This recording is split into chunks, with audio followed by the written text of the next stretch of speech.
for chasing dirt, presents Nick Carter, famous for chasing crime.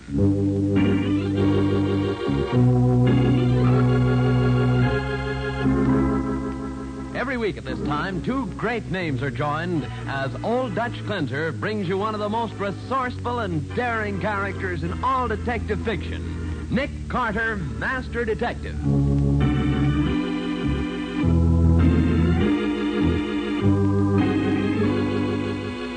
But, Nick, with the man you're chasing murdered and the stolen diamonds gone from their hiding place, how can you possibly hope to carry on? That's simple, Patsy. We just follow the clues. Clues? What clues do we have? The gold-headed cane, the angle from which the knife was thrown. And the ink spots on the bill. Of course. When we put them all together, they spell the end of our search. But there's no time to be lost. We dock in less than 2 days.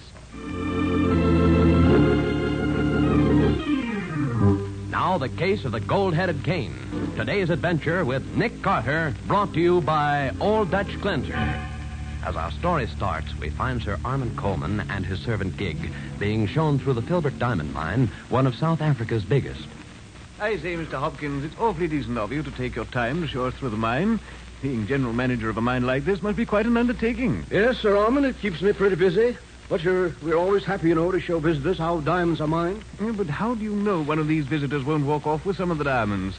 You don't seem to have any guards here. We don't need them, Sir Armand. Before you leave the mine, you have to pass through a special exit gate, where an X-ray machine shows the attendant whether or not you have any diamonds on your person, no matter how cleverly concealed. Oh, I see. Clever idea, that. Blimey, look at all the diamonds spread out on the table, Sir Armand. By Jove, they are beauty. Yeah, those are some of the choice samples of diamonds found in this mine. May I look at them, Mr. Hopkins? Closely, I mean. Why, certainly. Now, Mr. Hopkins, could I ask you a question, please? Yes, of course. What is it, Gig? This picture here on the wall, is that the mine we've just been through? Yes, Gig, it is. You see, we came in here, went down through this way, then turned here, came back along here. We're now standing in this room here. Blimey, we've had some walk, ain't we? Where's this exit gate you've been telling us about? Well, you see this passage leads out of this room? Well, the gate is right here, just around the corner. Oh, yes, sir. Thank you, sir. That sure is some map. Well, Sir Armand, you ready to leave? Yes, thank you. Through this way, please. This has been a most instructive...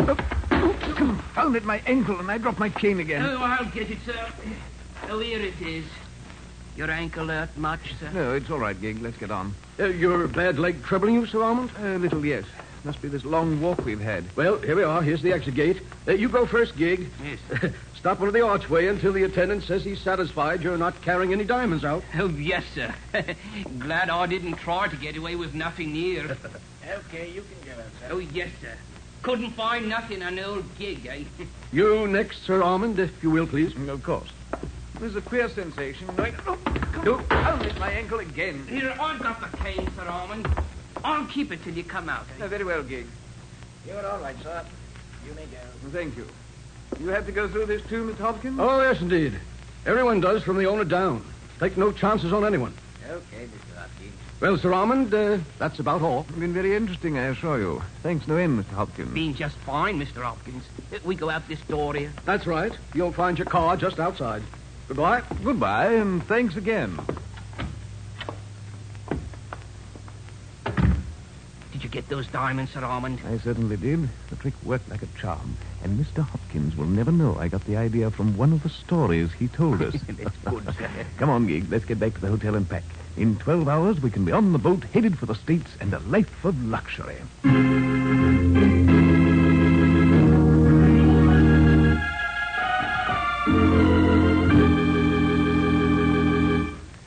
Take this message, Miss Gerald. Yes, sir? 50 carats of first-quality diamonds stolen from Filbert Mine in daring robbery.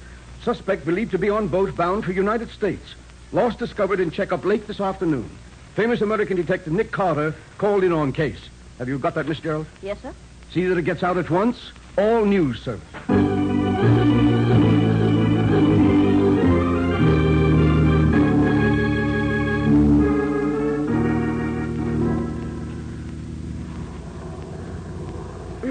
This has been a wonderful trip, Nick. Except for this cold of mine. Oh. Poor girl. You know, it's the first time I made a transatlantic crossing by plane. Yeah, I don't mind taking time for a trip like this, particularly when it's at someone else's expense. You know, from what John Filbert said... Filbert is the owner of the diamond mine, Nick? Yes, I met him at a convention some years ago. Uh-huh. From what he said, he's more worried about how the diamonds got out than he is about the loss of these particular stones. You'll find out, Nick. I'll bet on that. Huh? Hope you're right.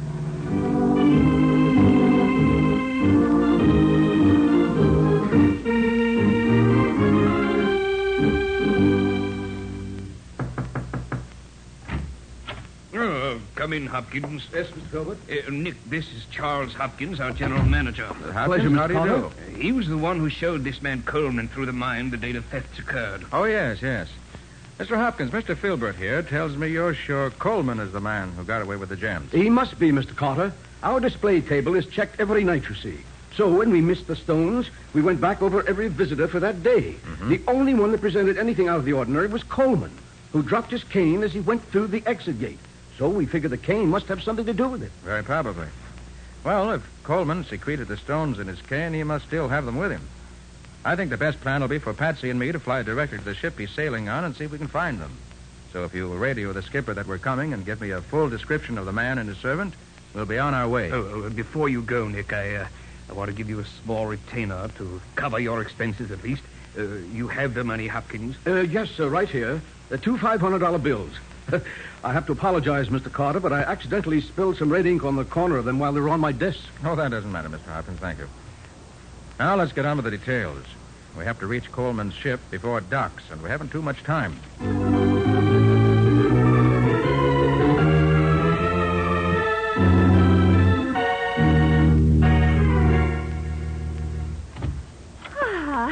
It has been such a beautiful stroll around the deck, Monsieur Coleman. I say, Madame Duquesne, I think a cocktail won't go badly before we go down to dinner. That is such an excellent idea, Monsieur. Shall I mix the cocktails, sir? No, Gig, you may go. We won't need you until after dinner. Oh, yes, sir. You'll find everything you need right there.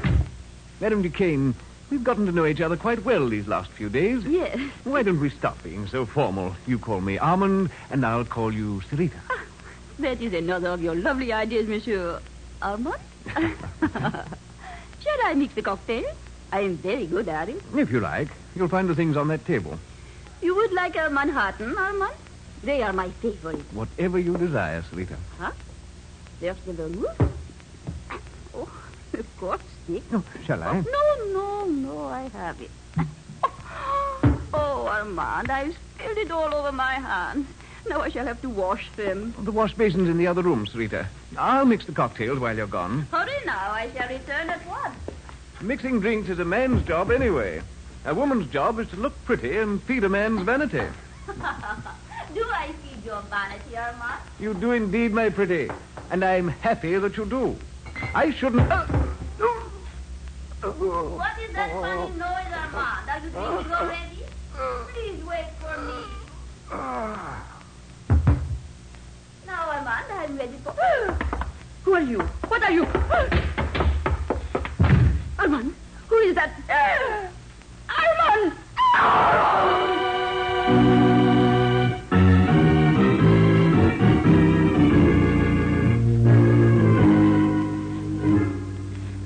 You made good time, Mr. Carter, but even so, you're too late. Too late? For what? To talk to Coleman. He was killed a half hour ago. Killed? How? A knife in his throat. The woman who was with him when it happened reported it to me. She said she was washing her hands in the dressing room when she heard a funny noise. When she came out, Coleman was lying dead on the floor.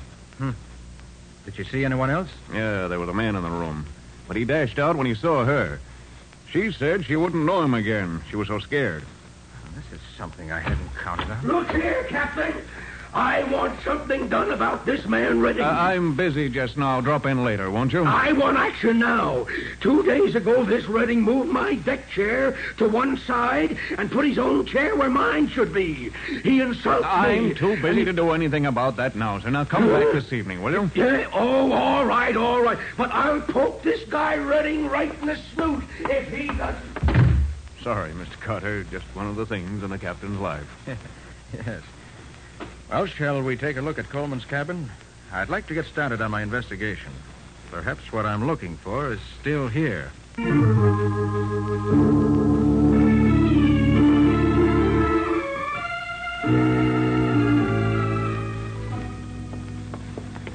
This is Coleman's stateroom, Mr. Carter.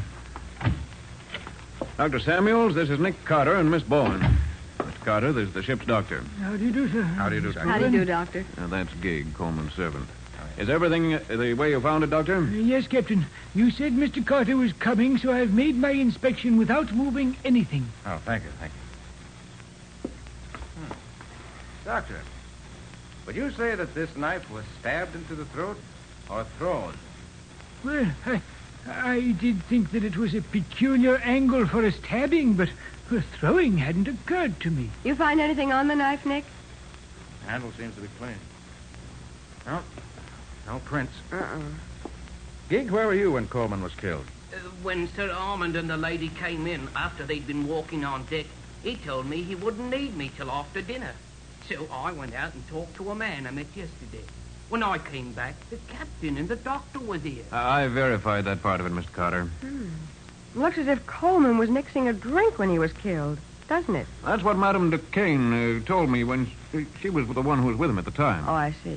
If he was standing there at the table where the drinks are, the knife must have been thrown through the window, judging by the angle at which it entered his throat. Yes, you're certainly right about that, Mr. Carter. Oh, Patsy, do you see that gold-headed cane Filbert told us Coleman carried? Yes, it's standing over there in the corner. Ah, good. You want it? Yes, please. Have you seen that cane before, Mr. Carter? No, but I've heard about it. Here, Nick. Thanks. Imagine this head comes off. Well, there must be a catch here somewhere. That does it.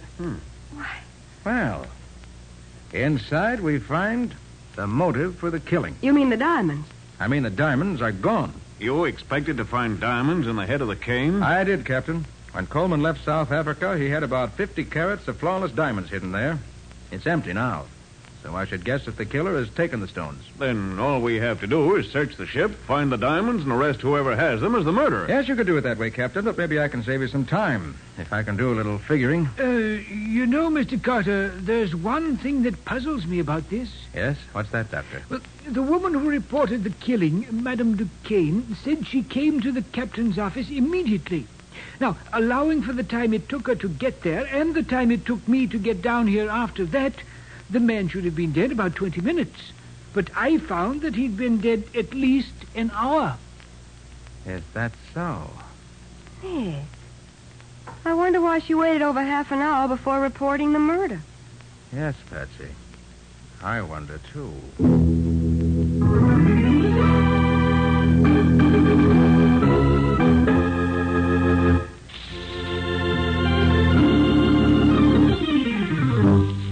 Back to the case of the gold-headed cane. Today's adventure with Nick Carter, brought to you by Old Dutch Cleanser. As we pick up our story, we find Nick, Patsy, and the captain standing on deck outside the window of Coleman's stateroom. You see, Captain, it's just as I said. A knife thrown through this window at anyone standing at that table would enter the throat at the exact angle that the knife entered Coleman's throat. Nick, this is a curious coincidence. Oh, what's that, Patsy? The name on this deck chair right under Coleman's window is Redding. Yes? You remember that the passenger who busted into the captain's office was complaining about his chair having been replaced by one belonging to a man named Redding? Yes. Well, here it is.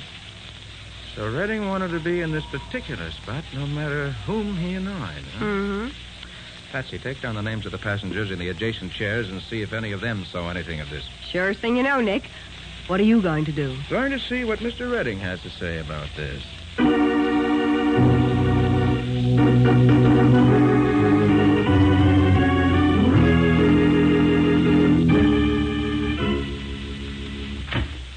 Well? Pardon my intrusion, Mr. Redding. Just curious to know why you changed your deck chair from wherever it was to the position it now occupies. They put my chair in the wrong place to begin with. What's it in your life? I'm acting on behalf of the captain. His chart doesn't show your chair in its present position. I can't help that. That's the spot I was promised. Mr. Redding, do you happen to know a man named Sir Armand Coleman? Coleman? Coleman? Yes. Never heard of him. Oh, I see you have a burn on the palm of your right hand, Mr. Redding. Been working recently? What I have on the palm of my hand is no concern of yours. Quite correct. I was just curious to know if you got it by practicing knife throwing. Knife? Get out of here. Get out. I've had enough of this. Very well, Mr. Redding. Oh, by the way, did you hear about the murder on board a while ago? Murder? Mm-hmm. I'd like to know what you're getting at with all these questions. You suspect me of the murder, perhaps? I was going to say, when you interrupted me, that I'm about to make a very interesting call. I'm going to call on a woman who saw the killer and says she can identify him. So long, Mr. Redding. See you later.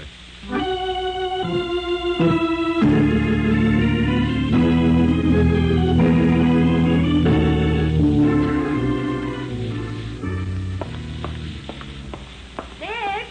Oh, Nick! Wait a minute. Oh, Patsy, you had time to find out about those other passengers? Nobody saw anything, Nick. They were all downstairs. Below decks, I guess I should say. Yes, I guess you should. That you, Mr. Carter? Oh, yes, Captain. Anything new? Maybe, and maybe not. I'll leave you to judge. Okay, what is it? Well, as soon as Madame Duquesne, the murder witness, got back to her cabin, she called for a plumber. Said the drain in her wash basin was stopped up. As it happened, the plumber was free, so he went there at once. He cleaned out the drain and left. But when he got back to his quarters, he discovered one of his wrenches were missing. He asked Madame Duquesne about it, but she said she hadn't seen it, and he's sure he left it there. Well, very interesting indeed. I'm on my way to her stateroom now, Captain. You want to come along? Maybe we can find the answer.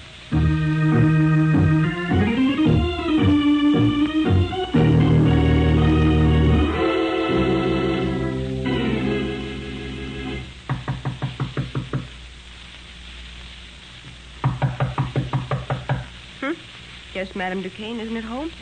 Well, I think we better get in and have a look at her room anyway. I have a key, Mr. Carter. I'll let you in. Thanks. All right, Patsy. See if you can find the wrench. I'm sure it's hidden somewhere here. Right. What makes you so sure Madame Duquesne has it, Mr. Carter? I believe she stole Coleman's diamonds. Then tried to find a safe place to hide them. She got the idea of putting him in the wash basin drain, so she sent for the plumber. Watched what he did, then stole one of his wrenches, and when he was gone, opened up the pipe again and hid the diamonds inside. Oh, why didn't she just put them down through the drain in the basin? Too big to go through the strainer, I should say. Nick, I found the wrench. Good. It was under the mattress. Now, suppose we have a look at that drain. Right. Oh, hurry up, Nick. I can't wait. Oh, just a minute. There. Oh. And look at these, Captain. What? Well, magnificent stones, aren't they? Why, there's a fortune there. What are you doing in my room? Looking for diamonds, Madame Duquesne, and we found them. Madame Duquesne, you're under arrest for the murder of Sir Armand Coleman. No, I did not kill him. But you did steal the diamonds, didn't you? Yes, I admit I took the diamonds. When I came out of Coleman's dressing room, I saw a man standing there with Coleman's cane in his hand. When I spoke to him, he dropped the cane and disappeared. And you got curious, examined the cane, and found the diamonds. Yes. I could not resist them. I hid them here in my room. Then I reported the murder as if it had just happened. In heaven's name, why did you do that? I had to. Gid knew I was with Coleman. He knew we were to be together for dinner. If I had not reported it, I should have been blamed for the murder myself. Can you prove you didn't kill him? No, she didn't do it, Captain. But she knows who did. Don't you, madam? I believe I would recognize him if I saw him. Good. And I think I know who it is. Will you come with me and identify him? I will be glad to do that. If you let me get my... Madame Duquesne. Oh, That just came through the window. She's dead, Nick. Come on, Captain, after it. There he goes, up forward. Stop! Stop! Stop or I'll shoot! If you want me, come and get me. He's going over the rail. Don't jump, man! There he goes! You two can play at that game, Captain. Stand by to pick us up. Don't, Carter, you'll kill yourself. You fool. Man overboard! Man overboard! Man overboard! Well, it takes a brave man to dive into the ocean as Nick did, but Nick is never the man to let a criminal get away from him. In just a moment, we'll hear the conclusion of today's story.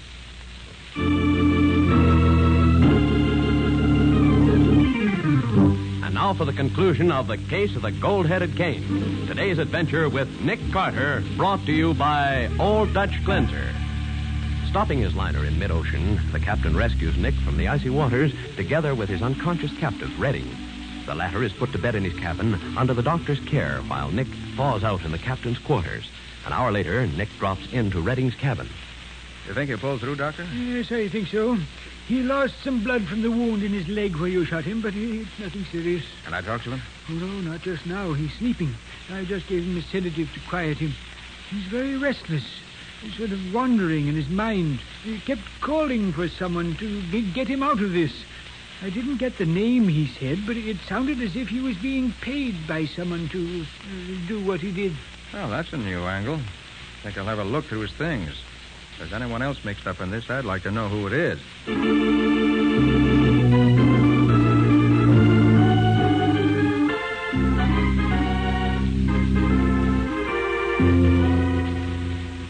Mr. Carter and Miss Bowen to see you, Mr. Filbert. Well, Nick, glad to see you back. Glad to be back, John. Did you accomplish anything, Nick? Well, yes and no.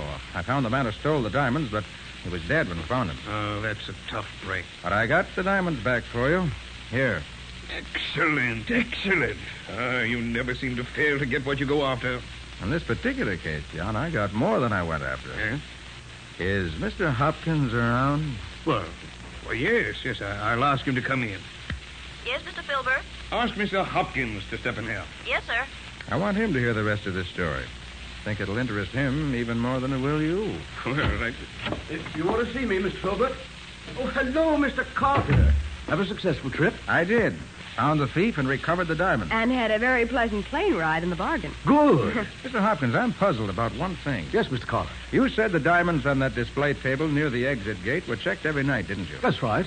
As I understand, these diamonds were stolen about noon. Correct, sir. And why wasn't the loss reported until late on the following day? Well, I thought that... It was to give the thief a chance to get safely aboard the boat that sailed for the States that evening, so he'd be out of the country before the loss was reported, wasn't it? See here, Carter. Are you accusing me of something? John? Yes, Nick. When I was here before, Hopkins gave me 2 new $500 bills as a retainer, remember? Yes, I recall that. And he apologized because he'd spilled red ink in the corner of them. Yes, I recall that, too. What would you gather when I show you these 5 new $1,000 bills that also have red ink spilled on them in precisely the same places? See here, Carter. Be quiet, Hopkins. Go on, Nick. Where did those 5 bills come from? I found them in the stateroom of the man named Redding. The man who killed the diamond thief, Coleman, and tried to steal the stones from him. I don't follow you, Nick. Well, here's what I think happened. Sit down, Hopkins, and be quiet. Why, John? I believe Hopkins allowed Coleman, who was really an international jewel thief, to steal the diamonds from the display table. Probably even suggested the idea to him in some way. And let him pass them through the X-ray machine by getting away with that phony cane trick. see here, Carter. And he hired Redding, another international crook, to kill Coleman and get the stones away from him. He paid him these bills, which I found in Redding's cabin. You can't prove a word of that, Carter. That is pretty complicated, Nick. What would Hopkins get out of it? He and Redding would undoubtedly split the proceeds. The $5,000 was advance expense money. Hopkins could have identified Coleman as the thief. But as Redding would have the jewels, they'd not be recovered. So Hopkins is in the clear. Redding is in the clear if he's not called for the killing. And Hopkins and Redding split the proceeds when they sell the gems. All that deduction based on a blot of red ink. It proves nothing. Your fingerprints on the bills will furnish all the additional proof necessary. Fingerprints. Yes. New bills take fingerprints excellently, Mr. Hopkins. All right, Carter. I admit it was all worked out, just as you figured it. Hopkins? You? But, Nick, you haven't accounted for that woman who actually took the diamonds away from Coleman. Where does she come in? She doesn't, Patsy. She just happened to run across the stones and, being an opportunist, took them. Oh. Well, Nick, I don't know how to thank you for what you've done. You've not only caught a thief and returned my jewels to me, you've also exposed another thief who might have gotten away with far more than this if he hadn't been found out. You know, Hopkins, this is just another illustration of the old adage. There's no such thing as a perfect crime. Crime doesn't pay. Ever.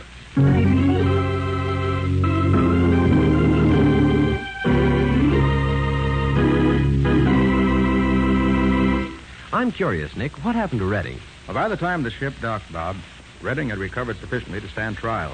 And later, he was executed for what he did. Well, he certainly deserved it. It was a cold-blooded murder.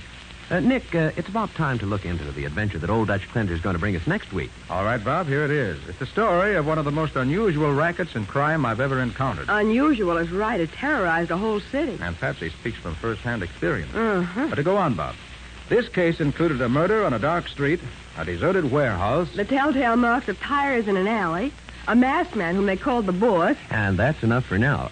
What do you call this story, Nick? I call it a case of the persistent beggars.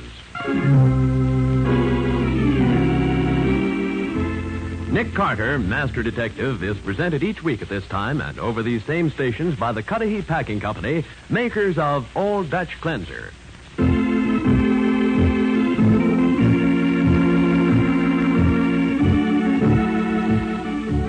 Nick Carter, Master Detective, produced and directed by Jock McGregor, is copyrighted by Street and Smith Publications, Incorporated. Lon Clark is starred as Nick, with Charlotte Manson featured as Patsy.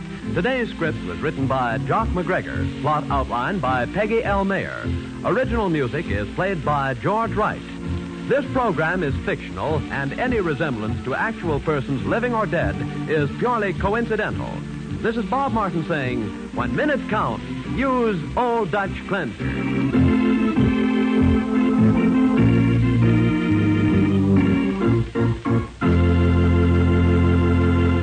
This is the Mutual Broadcasting System.